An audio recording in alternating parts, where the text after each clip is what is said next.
¿Quién controlará la mayor reserva de petróleo del planeta? Esa es la pregunta que se esconde bajo el hielo eterno de la Antártida, un territorio remoto que despierta tanta ambición como misterio. El fin de semana, Javier Milei abandonó la capital argentina, en medio de la mayor reforma económica de la historia del país, para visitar una base lejana en la Antártida.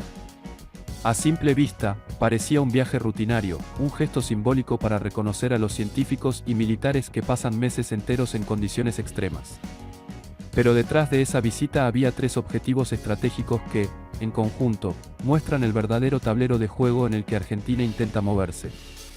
El motivo oficial, el que se presentó a los medios y al público internacional, fue el lanzamiento de una iniciativa ambiental para reducir la contaminación por microplásticos en el océano Antártico. Una causa noble, sin duda, pero que muchos analistas vieron como una fachada. Porque la realidad es que aquel viaje escondía propósitos mucho más profundos. El segundo motivo fue asegurar un préstamo especial del Fondo Monetario Internacional por $1.000 millones. Argentina, quebrada y sin acceso a créditos regulares, encontró en los programas para luchar contra el cambio climático una oportunidad única, préstamos blandos, con un periodo de gracia de 10 años antes de empezar a pagarlos. Dinero fresco y a largo plazo, justo lo que el gobierno necesitaba para sostener las reformas internas. Pero hubo un tercer motivo, el más importante y al mismo tiempo el menos comentado: afirmar la soberanía argentina frente al Reino Unido en el continente blanco. Porque lo que se juega allí no es un simple viaje diplomático, sino la disputa por un territorio que podría redefinir la geopolítica del futuro. Argentina fue pionera en la región, en 1904 instaló la primera base permanente en la Antártida. Apenas 4 años después, en 1908, el Reino Unido decidió hacer su propia reclamación sobre la misma área, y en 1940 se sumó Chile con un reclamo que se superpone en buena parte al de los argentinos. Desde entonces, la tensión se mantiene latente, congelada, pero nunca resuelta del todo. Argentina, sin embargo, no llega a esa disputa con las manos vacías. Tiene dos argumentos sólidos en su favor. El primero es el principio de contigüidad: los territorios en disputa deben pertenecer al estado más próximo, y en este caso Argentina está mucho más cerca de la Antártida que cualquier otra potencia.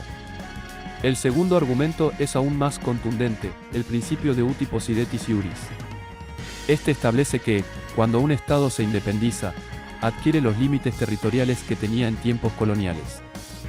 Bajo esa premisa, Argentina heredó los derechos que España había reclamado sobre la Antártida durante la época imperial. Sobre el papel, la posición argentina es fuerte, pero en la práctica necesita algo más: ocupación constante, presencia real y activa en el territorio. Por esa razón, Argentina mantiene 13 bases en la Antártida, 6 permanentes y 7 temporales. Los científicos, exploradores y militares que habitan esas instalaciones cumplen una doble función. Por un lado, aportan valiosa investigación científica en biología, geología y climatología.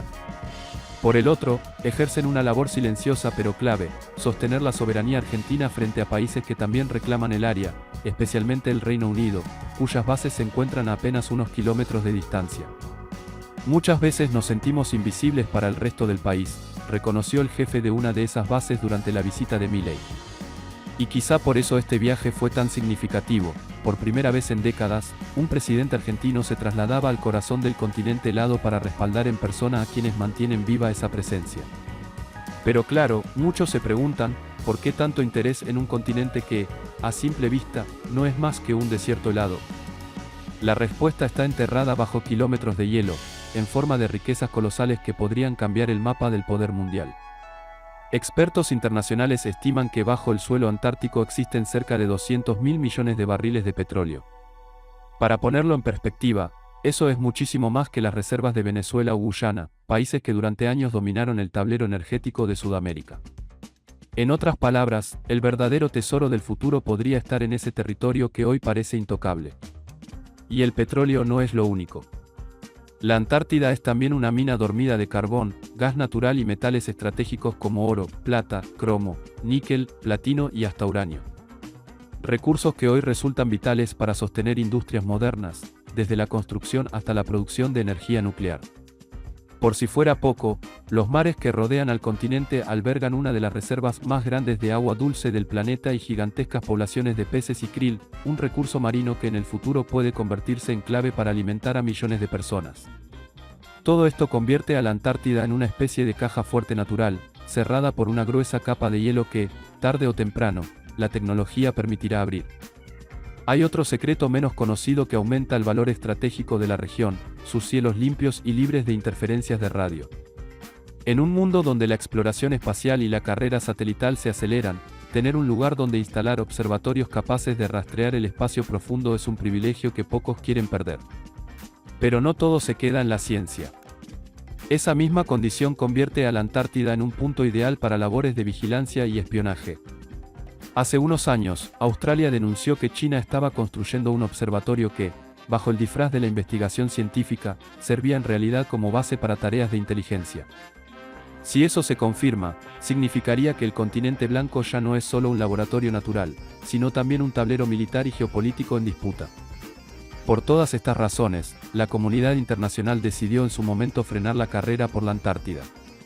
En 1961 se firmó el Tratado Antártico, un acuerdo histórico que suspendió todos los reclamos territoriales de más de 50 países y declaró que el continente quedaba destinado exclusivamente a la investigación científica.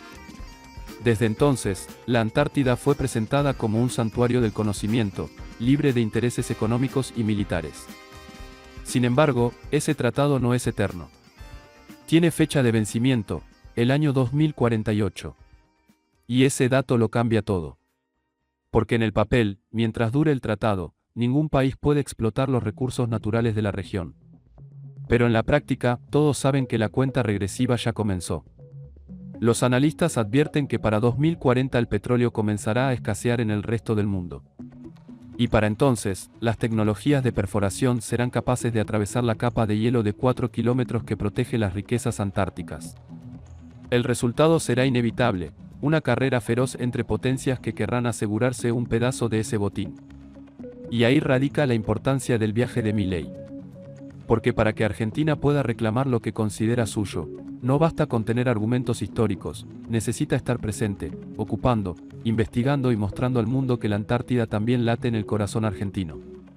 El reloj avanza hacia el 2048, y cada año que pasa la tensión alrededor de la Antártida se intensifica.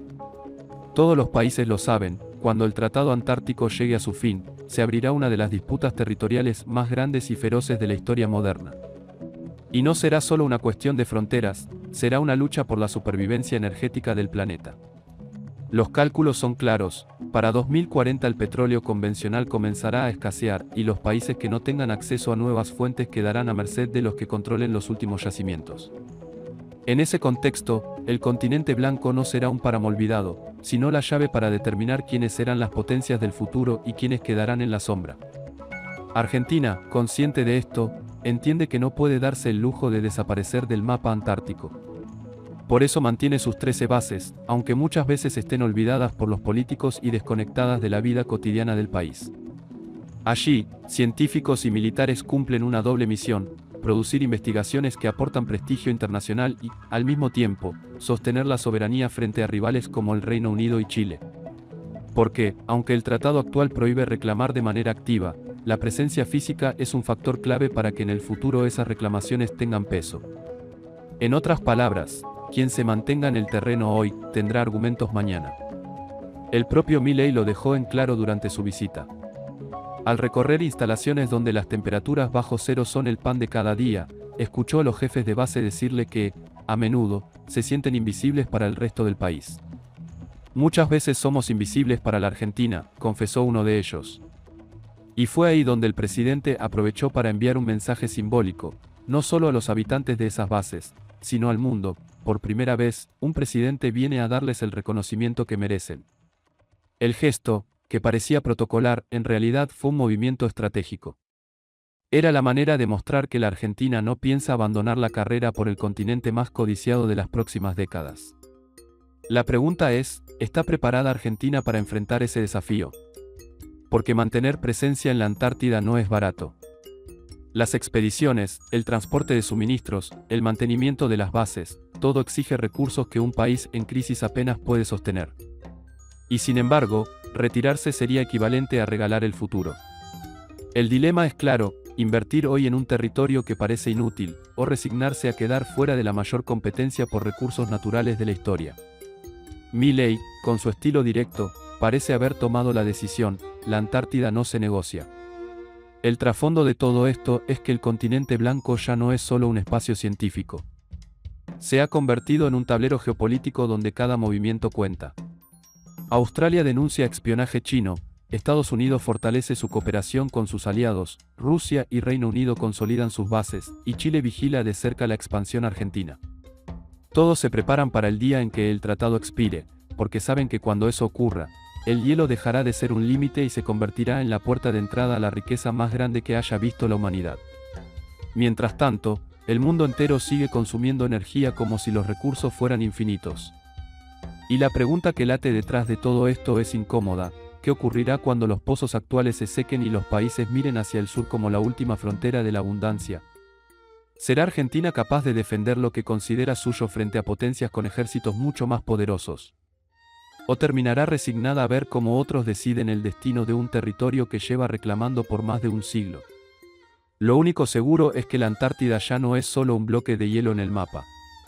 Es la reserva estratégica del futuro, el escenario de una batalla silenciosa que definirá la economía global en las próximas décadas. Y el viaje de Milei, presentado como un gesto ambiental y patriótico, en realidad fue un mensaje al mundo: Argentina sigue en la carrera. El rugido del león libertario no solo resuena en Buenos Aires o en Davos, también se escucha en el confín helado del planeta, allí donde se decidirá quién tendrá el poder cuando llegue el inevitable hambre de energía.